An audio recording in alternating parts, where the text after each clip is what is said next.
열왕기상 17장.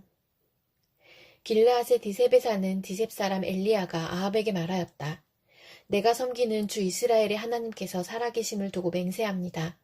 내가 다시 입을 열기까지 앞으로 몇 해 동안은 비는커녕 이슬 한 방울도 내리지 않을 것입니다. 주님께서 엘리야에게 말씀하셨다. 이곳을 떠나서 동쪽으로 가거라. 그리고 거기 요단강 동쪽에 있는 그리 시냇가에 숨어서 지내며 그 시냇물을 마셔라. 내가 까마귀에게 명하여서 내게 먹을 것을 날라다 주게 하겠다. 엘리야는 주님의 말씀대로 가서 그대로 하였다. 그는 곧 가서 요단강 앞에 있는 그리 시냇가에 머물렀다. 까마귀들이 아침에도 빵과 고기를 그에게 가져다 주었고 저녁에도 빵과 고기를 그에게 가져다 주었다. 그리고 물은 그곳 시냇물을 마셨다. 그런데 그 땅에 비가 내리지 않으므로 얼마 있지 않아서 시냇물까지 말라버렸다. 주님께서 엘리야에게 말씀하셨다. 이제 너는 시돈에 있는 사르밧으로 가서 거기에서 지내도록 하여라. 내가 그곳에 있는 한 과부에게 명하여서 내게 먹을 것을 주도록 일러두었다. 엘리야는 곧 일어나서 사르밧으로 갔다. 그가 성문 안으로 들어설 때에 마침 한 과부가 땔감을 줍고 있었다. 엘리야가 그 여인을 불러서 말하였다. 마실 물을 한 그릇만 좀 떠다 주십시오. 그 여인이 물을 가지러 가려고 하니 엘리야가 다시 여인을 불러서 말하였다. 먹을 것도 조금 가져다 주시면 좋겠습니다. 그 여인이 말하였다. 어른께서 섬기시는 주 하나님께서 살아계심을 두고 맹세합니다. 저에게는 빵 한 조각도 없습니다. 다만 뒤주에 밀가루가 한 줌 정도, 그리고 병에 기름이 몇 방울 남아있을 뿐입니다. 보시다시피 저는 지금 땔감을 줍고 있습니다. 이것을 가지고 가서 저와 제 아들이 죽기 전에 마지막으로 남아있는 것을 모두 먹으려고 합니다. 엘리야가 그 여인에게 말하였다. 두려워하지 말고 가서 방금 말한 대로 하십시오. 그러나 음식을 만들어서 우선 나에게 먼저 가지고 오십시오. 그 뒤에 그대와 아들이 먹을 음식을 만들도록 하십시오. 주님께서 이 땅에 다시 비를 내려주실 때까지 그 뒤주에 밀가루가 떨어지지 않을 것이며 병의 기름이 마르지 않을 것이라고 주 이스라엘의 하나님께서 말씀하셨습니다. 그 여인은 엘리야의 말대로 하였다. 과연 그 여인과 엘리야와 그 여인의 식구가 여러 날 동안 먹었지만 뒤주의 밀가루가 떨어지지 않고 병의 기름도 마르지 않았다. 주님께서 엘리야를 시켜서 하신 주님의 말씀대로 되었다. 이런 일이 있은 뒤에 이 집 여주인의 아들이 병이 들었다. 그의 병은 매우 위중하여서 끝내는 숨을 거두고 말았다. 그러자 그 여인은 엘리야에게 이렇게 말하였다. 하나님의 사람이신 어른께서 저와 무슨 상관이 있다고 이렇게 저에게 오셔서 저의 죄를 기억나게 하시고 제 아들을 죽게 하십니까? 엘리야가 그 여인에게 아들을 달라고 하면서 그 여인의 품에서 그 아이를 받아 안고 자기가 머물고 있는 다락으로 올라갔다.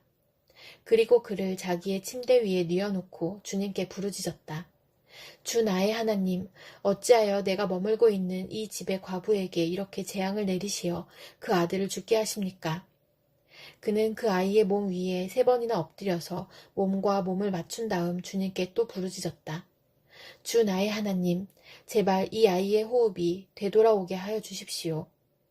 주님께서 엘리야가 부르짖는 소리를 들으시고 그 아이의 호흡을 되돌아오게 하여 주셔서 그 아이가 살아났다. 엘리야는 그 아이를 안고 다락에서 내려와서 아이를 돌려주면서 말하였다. 보시오, 아들이 살아났습니다. 그 여인이 엘리야에게 말하였다. 이제야 저는 어른이 바로 하나님의 사람이시라는 것과 어른이 하시는 말씀은 참으로 주님의 말씀이라는 것을 알았습니다. 골로새서 4장. 주인되니 여러분, 정당하고 공정하게 종들을 대우하십시오. 여러분도 하늘의 주인을 모시고 있다는 사실을 아시기 바랍니다. 기도에 힘을 쓰십시오. 감사하는 마음으로 기도하면서 깨어있으십시오. 또 하나님께서 전도의 문을 우리에게 열어주셔서 우리가 그리스도의 비밀을 말할 수 있도록 우리를 위해서도 기도하여 주십시오. 나는 이 비밀을 전하는 일로 매여 있습니다. 그러니 내가 마땅히 해야 할 말로 이 비밀을 나타낼 수 있도록 기도해 주십시오. 외부 사람들에게는 지혜롭게 대하고 기회를 선용하십시오. 여러분의 말은 소금으로 맛을 내어 언제나 은혜가 넘쳐야 합니다. 여러분은 각 사람에게 어떻게 대답해야 마땅한지를 알아야 합니다.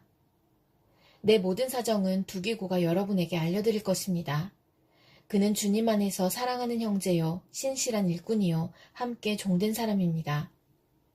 내가 그를 여러분에게 보내는 것은 여러분이 우리의 사정을 알고 마음의 위로를 받게 하려는 것입니다. 그리고 사랑받는 신실한 형제인 오네시모도 같이 보냅니다. 그는 여러분의 동양인입니다. 그들이 이곳 사정을 모두 여러분에게 알려드릴 것입니다. 나와 함께 갇혀있는 아리스다고와 바나바의 사촌인 마가가 여러분에게 문안합니다. 마가가 여러분에게 가거든 잘 영접하라는 지시를 여러분이 이미 받았을 줄 압니다. 유스도라는 예수도 문안합니다. 할례받은 사람들로서는 이들만이 하나님의 나라를 위하여 일하는 나의 동역자들이요, 나에게 위로가 되어준 사람들입니다. 여러분의 동양인이요, 그리스도 예수의 종인 에바브라가 여러분에게 문안합니다. 그는 여러분이 완전하게 되고 하나님의 모든 뜻에 확신을 가지고 서기를 기도하면서 늘 여러분을 위하여 애쓰고 있습니다. 나는 그가 여러분을 위하여 그리고 라오디게아와 히에라볼리에 있는 사람들을 위하여 수고를 많이 하고 있음을 증언합니다. 사랑하는 의사인 누가와 데마도 여러분에게 문안합니다. 라오디게아에 있는 형제자매들과 눈바와 그 부인의 집에서 모이는 교회에 문안해 주십시오. 여러분이 이 편지를 읽은 다음에는 라오디게아 교회에서도 읽을 수 있게 하고 라오디게아 교회에서 오는 편지도 읽으십시오. 그리고 아키뽀에게 주님 안에서 받은 직분을 유의하여 완수하라고 일러주십시오. 나 바울이 친필로 문안합니다. 내가 갇혀 있음을 기억하십시오. 은혜가 여러분에게 있기를 빕니다. 에스겔 47장. 그가 나를 데리고 다시 성전 문으로 갔는데 보니 성전 정면이 동쪽을 향하여 있었는데 문지방 밑에서 물이 솟아나와 동쪽으로 흐르다가 성전의 오른쪽에서 밑으로 흘러내려가서 제단의 남쪽으로 지나갔다.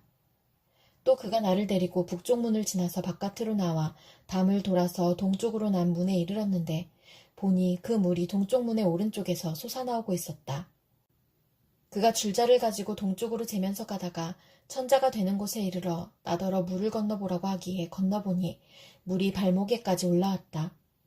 그가 또 재면서 가다가 천자가 되는 곳에 이르러 나더러 물을 건너보라고 하기에 건너보니 물이 무릎까지 올라왔다. 그가 또 재면서 가다가 천자가 되는 곳에 이르러 나더러 물을 건너보라고 하기에 건너보니 물이 허리까지 올라왔다.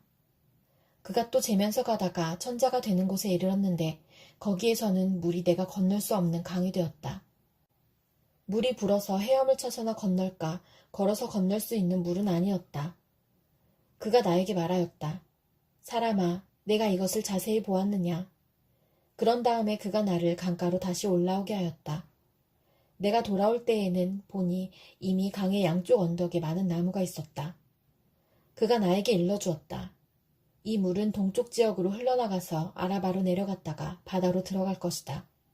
이 물이 바다로 흘러들어가면 죽은 물이 살아날 것이다. 이 강물이 흘러가는 모든 곳에서는 온갖 생물이 번성하며 살게 될 것이다. 이 물이 사이로 흘러들어가면 그 물도 깨끗하게 고쳐질 것이므로 그곳에도 아주 많은 물고기가 살게 될 것이다. 강물이 흘러가는 곳이면 어디에서나 모든 것이 살 것이다. 그때에는 어부들이 고기를 잡느라고 강가에 늘 들어설 것이다. 어부들이 엔게디에서부터 에네글라임에 이르기까지 어디에서나 그물을 칠 것이다. 물고기의 종류도 지중해에 사는 물고기의 종류와 똑같이 아주 많아질 것이다. 그러나 사이의 진펄과 개펄은 깨끗하게 고쳐지지 않고 계속 소금에 절어 있을 것이다. 그 강가에서는 이쪽이나 저쪽 언덕에 똑같이 온갖 종류의 먹을 과일나무가 자라고 그 모든 잎도 시들지 않고 그 열매도 끊이지 않을 것이다. 나무들은 달마다 새로운 열매를 맺을 것인데 그것은 그 강물이 성소에서부터 흘러나오기 때문이다. 그 과일은 사람들이 먹고 그 잎은 약재로 쓸 것이다. 나 주 하나님이 말한다. 너희가 이스라엘의 12지파에 따라서 유산으로 나누어 가져야 할 땅의 경계선은 다음과 같다. 요셉은 두 몫이다. 나머지 지파들은 그 땅을 서로 똑같이 유산으로 나누어 가져야 한다. 그 땅은 내가 너희의 조상에게 주기로 맹세하였으므로 그 땅을 이제 너희가 유산으로 차지하게 될 것이다. 그 땅의 북쪽 경계선은 다음과 같다. 지중해에서 헤들론을 거쳐 르모하맛에 이르렀다가 스닷, 브로다, 시브라임에 이른다. 시브라임은 다마스쿠스 지역과 하맛 지역의 중간에 있다. 거기에서 하우란의 경계선에 있는 하셀 핫디고네까지 이른다. 이렇게 북쪽 경계선은 지중해에서 동쪽으로 하살 에노네까지 이르는데 다마스쿠스와 하맛에 접경하고 있다. 이것이 북쪽 경계선이다. 동쪽은 하우란과 다마스쿠스 사이에서 시작하여 길르앗과 이스라엘 땅 사이의 경계인 요단강을 따라 멀리 사해의 다마레까지 이른다. 이것이 동쪽 경계선이다. 남쪽은 다말에서 시작하여 무리복 가데스의 샘을 지나 이집트 시내를 거쳐 지중해에 이른다. 이것이 남쪽 경계선이다. 서쪽 경계선은 지중해이다. 이 바다가 경계가 되어 르보하맛으로 건너편에까지 이른다. 이것이 서쪽의 경계선이다. 이 땅을 너희가 이스라엘의 모든 지파별로 나누어 가져라. 너희는 말할 것도 없고 너희 가운데 거류하는 외국 사람들, 곧 너희들 가운데서 자녀를 낳으면서 몸붙여 사는 거류민들도 함께 그 땅을 유산으로 차지하게 하여라. 너희는 거류민들을 본토에서 태어난 이스라엘 족속과 똑같이 여겨라. 그들도 이스라엘 지파들 가운데 끼어서 제비를 뽑아 유산을 받아야 한다. 거류민에게는 그들이 함께 살고 있는 그 지파에서 땅을 유산으로 떼어주어야 한다. 나 주 하나님의 말이다. 시편 103편. 내 영혼아 주님을 찬양하여라. 마음을 다하여 그 거룩하신 이름을 찬송하여라. 내 영혼아 주님을 찬송하여라. 주님이 베푸신 모든 은혜를 잊지 말아라.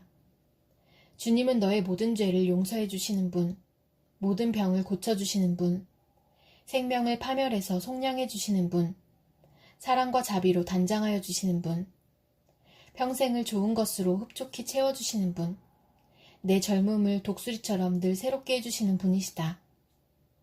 주님은 공의를 세우시며 억눌린 모든 사람의 권리를 변호하신다. 모세에게 주님의 뜻을 알려주셨고 이스라엘 자손에게 주님의 행적들을 알려주셨다. 주님은 자비롭고 은혜로우시며 노하기를 더디하시며 사랑이 그지없으시다. 두고두고 꾸짖지 않으시며 노를 끝없이 품지 않으신다. 우리 죄를 지은 그대로 갚지 않으시고 우리 잘못을 저지른 그대로 갚지 않으신다. 하늘이 땅에서 높은 같이 주님을 두려워하는 사람에게는 그 사랑도 크시다. 동이 서에서부터 먼 것처럼 우리의 반역을 우리에게서 멀리 치우시며 부모가 자식을 가엾게 여기듯이 주님께서는 주님을 두려워하는 사람을 가엾게 여기신다. 주님께서는 우리가 어떻게 창조되었음을 알고 계시기 때문이며 우리가 한갓 티끌임을 알고 계시기 때문이다. 인생은 그날이 풀과 같고 피고 지는 들꽃 같아 바람 한번 지나가면 곧 시들어 그 있는 자리마저 알 수 없는 것이다. 그러나 주님을 경외하는 사람에게는 주님의 사랑이 영원에서 영원까지 이르고 주님의 의로우심은 자손 대대로 이를 것이니 곧 주님의 언약을 지키고 주님의 법도를 기억하여 따르는 사람에게 이를 것이다. 주님은 그 보좌를 하늘에 든든히 세우시고 그의 나라는 만유를 통치하신다. 주님의 모든 천사들아, 주님의 말씀을 듣고 따르는 힘찬 용사들아, 주님을 찬양하여라. 주님의 모든 군대들아, 그의 뜻을 이루는 종들아, 주님을 찬양하여라.